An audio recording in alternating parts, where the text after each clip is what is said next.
So today's readings speak about God desires that all people come to know him and to worship him. Even from Isaiah, from 500 years before Jesus, this was already God's plan.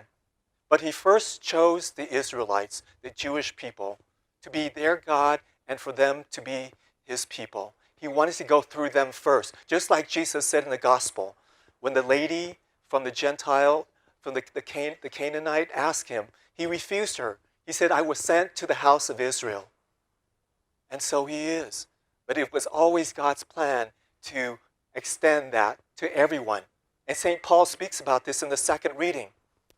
It was God's plan to start with Israel, but then many of the Israelites rejected him. And because they rejected him, St. Paul said, I'm going to go to the Gentiles. And when he went to the Gentiles, many of them believed in him. And so now he's preaching the Gentiles, and he said, eventually, I'm using you so that to make my people jealous, to make the Israelites jealous because of your faith. And they will come back to God. They will be saved. So that's God's plan, is to start with the Israelites, to be rejected, to go to the Gentiles, and then the Israelites will be jealous, and then they will come back to him. So recently, there's a lot of videos on YouTube talking about the end of the world. People think that COVID-19 is the start of the end of the world. People are panicking. Even Catholics believe in that. But we know from the Bible that that's not even close.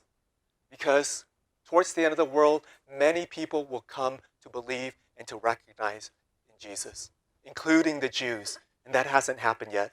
So there's no way it's the end of the world. So, now, but based on today's reading, we can see that many people still don't believe in Jesus. Many people reject Jesus. But that should strengthen our faith. That should make our faith even stronger, make us even more devout and more faithful Christians and Catholics. And when we do that, we will make them jealous. And they will want to know, they will want to have what we have that they don't have. How can we make them jealous? When they look at us, they should see somebody who is calm, who has faith, who is not afraid, who is joyful, who is at peace, even among the turmoil of this world. They're going to say, I want that peace. I want that joy. I want that serenity. How is it that you're not attached to the world? You don't have a lot of riches, yet you're so joyful and so happy and so peaceful. I want that. So we bring them to Jesus by our lives, by our witness, by our faith. That's how God's plan works. He's counting on us to strengthen our faith and to bear witness to Christ. And we can pray. We are to pray for the other people. And we can learn from the woman from Cana. Was it Cana? Okay, it was Cana.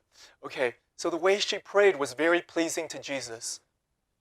So the first thing is her boldness, right? She's a Gentile. She shouldn't be interacting with the Jews. So it took her courage and boldness to approach Jesus.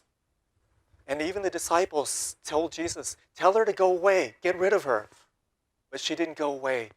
So we too need courage. We need to approach Jesus with confidence and courage.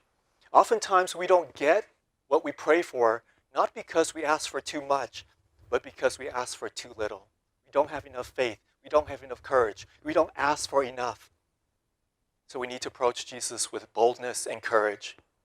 And number two, we need to be persistent.